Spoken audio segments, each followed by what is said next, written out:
प्रश्नावली 6.3 चल रही थी।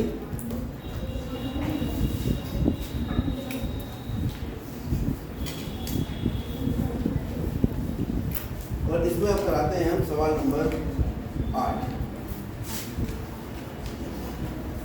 ठीक, सुन लीजिए ध्यान से। एक समांतर चतुर्भुज ABCD, यहाँ पर इसने हमें एक समांतर चतुर्भुज दिया है जिसका नाम है ABC। याद रखना पड़ेगा ABCD।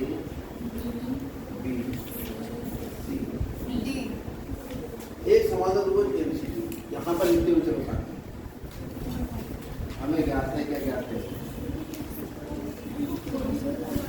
समांतर चतुर्भुज ABCD। क्या है हमें समांतर चतुर्भुज ABCD में? भुजा AD पर स्थित E एक बिंदु है। भुजा AD पर E बिंदु स्थित है तथा BE भुजा CD को F पर प्रतिच्छेद करती है तथा, और ध्यान से सुना इस बात को, BE भुजा CD को F पर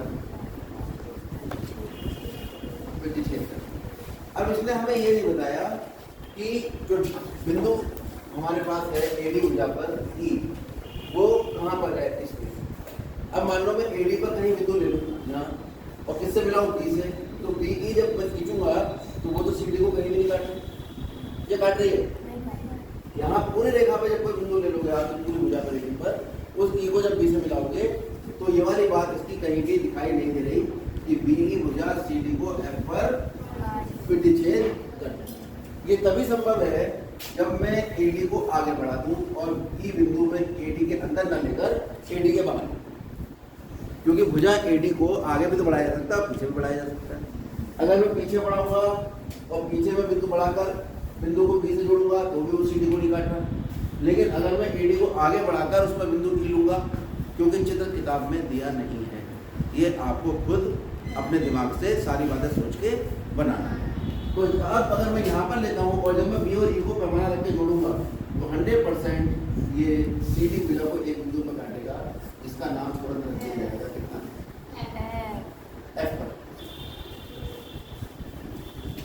बात समझ में आ गई? जो बच्चा बिंदु यहाँ ले लेगा AD के बीच में, उसका सवाल ही शुरू नहीं होगा, क्योंकि उसको कहीं भी F बिंदु मिलेगा ही नहीं। क्लियर हो गई बात? क्या सिद्ध करना है?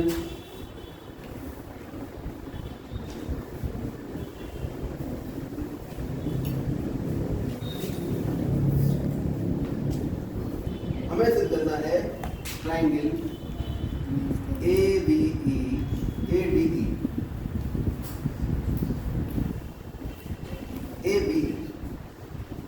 ABE समरूप है ट्राइंगल CFE।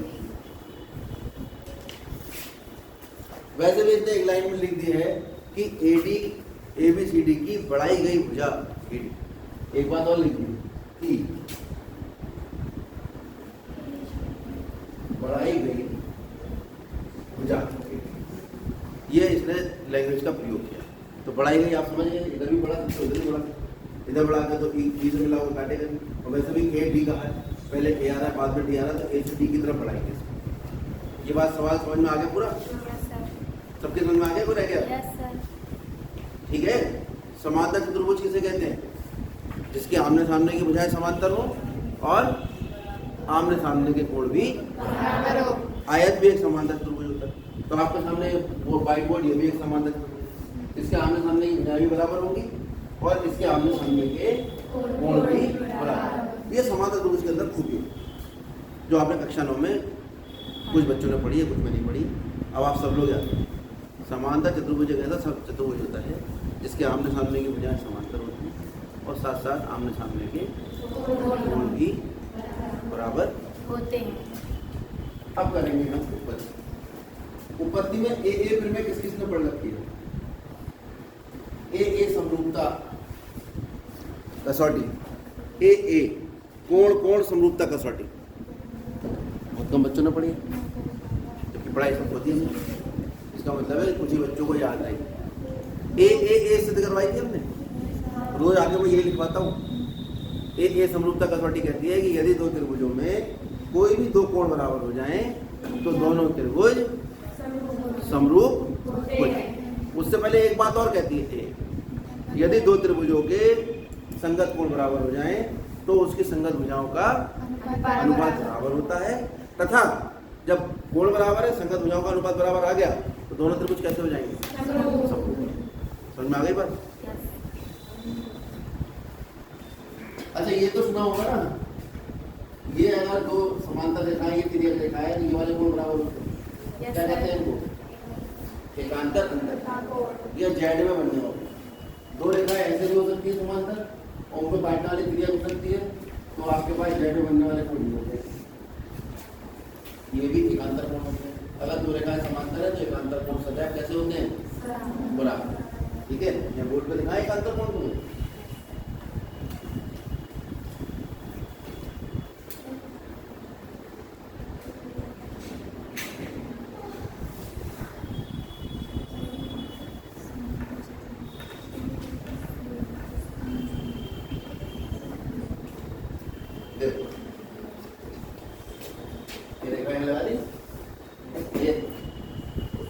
ये बन रहा है और एक नीचे यहाँ पे ये इतना लंबा होता है, एक कोण आपका ये होता है, एक ऐसे बन रहा है और एक ऐसे। तो ये जो रेखाएं आती हैं वो कैसी आती हैं? समांतर अगर हैं तो संगत कोण कैसे हो जाते हैं? बराबर और अंदर। ये बात दोनों समझ में आ गई? अब आप देखिए कौन कौन से त्रिभुज चाहिए मुझे? ए बी ई और ए बी ई, ये वाला वो, ठीक है। और दूसरा त्रिभुज कौन सा है? C F B, A B E, और सी। तो आप देखिए ये वाला जो कोण है ये इस कोण के बराबर होगा क्या? क्यों? क्योंकि समांतर चतुर्भुज का मतलब ही दोनों रेखाएं कैसी होंगी? समांतर। ये समांतर दिए कैसी होगी? ये तिर्यक है, तो जेड में बनने वाले कोण कैसे होंगे? ये वाला कोण किसके बराबर हो जाएगा? आप बोलिए त्रिभुज कौन कौन सा? ए बी ई तथा त्रिभुज सी एफ बी। क्या हो रहा है यहाँ पर? कोण बी बराबर है किसके? कोई दिक्कत? उसके अलावा आप देखिए इस त्रिभुज का एक कोण ये वाला इस त्रिभुज के इस वाले कोण के बराबर है।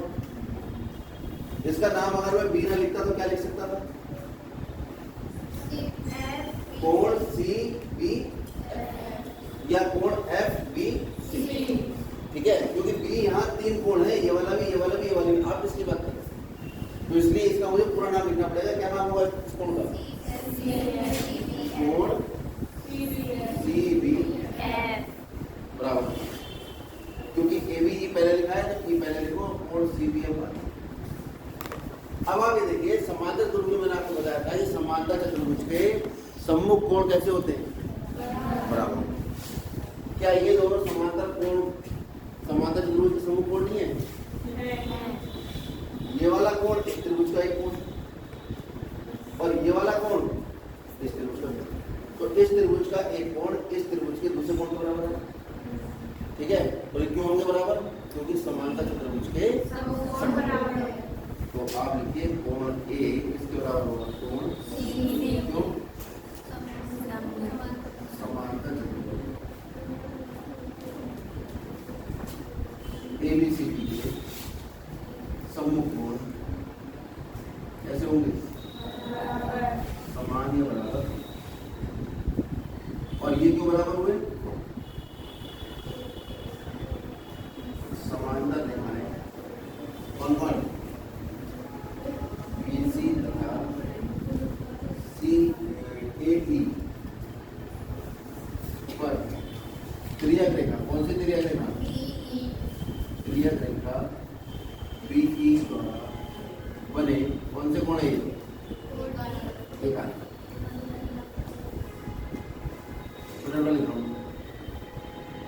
समान आप लिखेंगे, ठीक है। ये सब लिखना जरूरत नहीं, खाली एकांतर लिखते हैं तभी काम चल जाएगा। भी कोई दिक्कत नहीं, ठीक है, तब भी कोई दिक्कत नहीं है। लेकिन जब आप अपनी कॉपी में लिखो तो समझने के लिए पूरा करें। एग्जाम में थोड़ा सा समय की शॉर्टेज रहती है, तो खाली एकांतर कोण बराबर होंगे, तो इसलिए मैंने ज़्यादा छोटा छोटा लिखवा दिया ताकि आप नॉलेज समझें। अब ये दो कोण बराबर हो गए, और जैसे ही दो त्रिभुजों के दो कोण बराबर होते हैं क्या हो जाता है, उनके संगत भुजाओं का अनुपात बराबर हो जाता है, उसकी तो मुझे आवश्यकता नहीं है। तथा दोनों त्रिभुज कैसे हो जाते हैं, ये दो भागों में काम करती है। पहला भाग कहता है कि अगर कोण बराबर हैं, दो कोण बराबर हैं, तो संगत भुजाओं का अनुपात बराबर होगा। अगर उससे क्वेश्चन हो रहा है ठीक है, लेकिन यहाँ पर त्रिभुज समरूप करवा रहा है। जब कोण बराबर है, संगत भुजाओं का अनुपात भी बराबर आ गया उससे, तो ये किसकी कंडीशन है कि कोण भी बराबर है, संगत भुजाओं का अनुपात भी बराबर है, तो दोनों त्रिभुज कैसे हो जाते हैं, समरूप हो जाते हैं। तो यहाँ पर केवल मुझे समरूपता की जरूरत है, तो मैं इसी का प्रयोग करूँगा। त्रिभुज ए बी सी समरूप होगा त्रिभुज किसके, सी एफ बी के, किससे हुआ,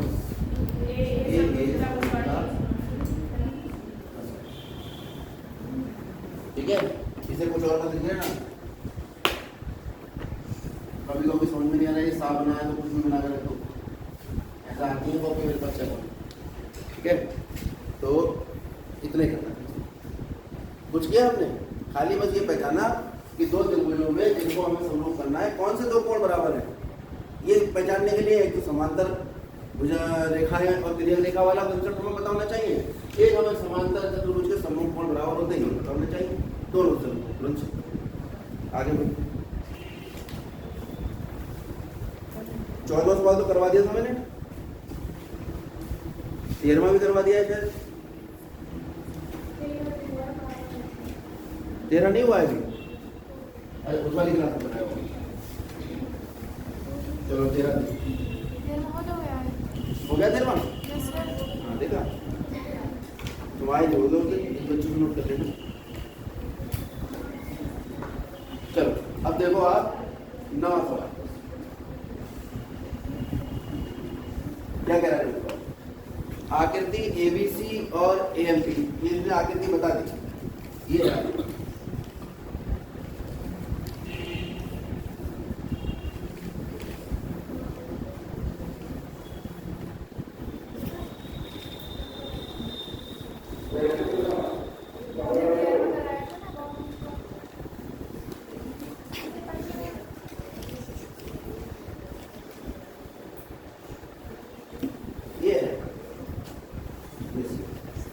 क्या ज्ञान थे हमें, आकृति उसने खुद ही बना के दिए और हमसे कहा है कि त्रिभुज ए बी सी तथा त्रिभुज ए एम पी तो कैसे त्रिभुज है, समकोण त्रिभुज, जहाँ जहाँ क्या है, कोण एम बराबर कोण बी बराबर, ये इसने बता दिया। क्या सिद्ध करना है हमें,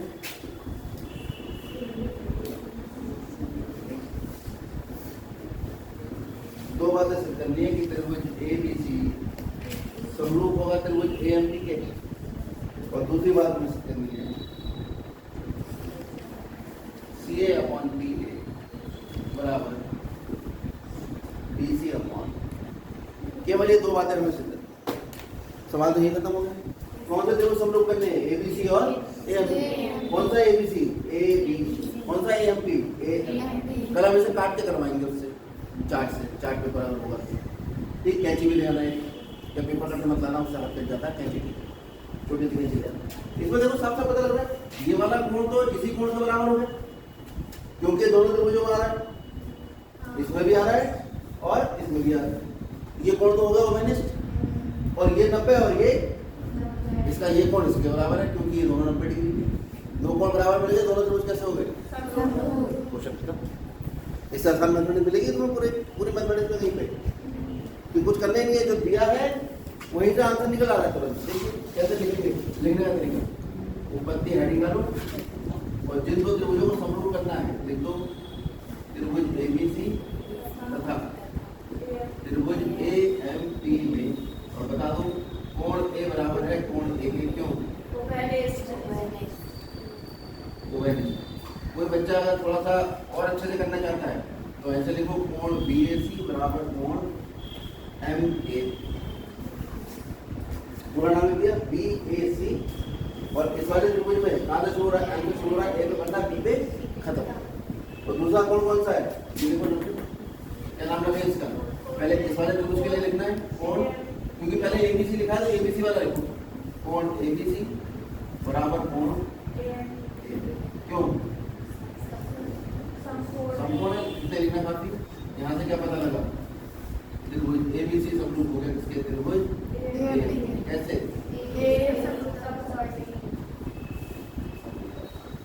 अब आपको मालूम है कि जब दो त्रिभुज समरूप होते हैं तो उनकी संगत भुजाओं का अनुपात बराबर होता है। हमें क्या अनुपात है, सी ए और BCMP, ठीक है। तो यहाँ से संगत भुजाओं का अनुपात निकाला जाएगा, AB बटा A BC अपॉन MP बराबर AC अपॉन A। ऐसे तो करते हैं AB बटा AM, BC बटा MP और AC बटा। क्यों हुआ ये, क्योंकि समरूप त्रिभुजों की संगत भुजाएं समानुपाती।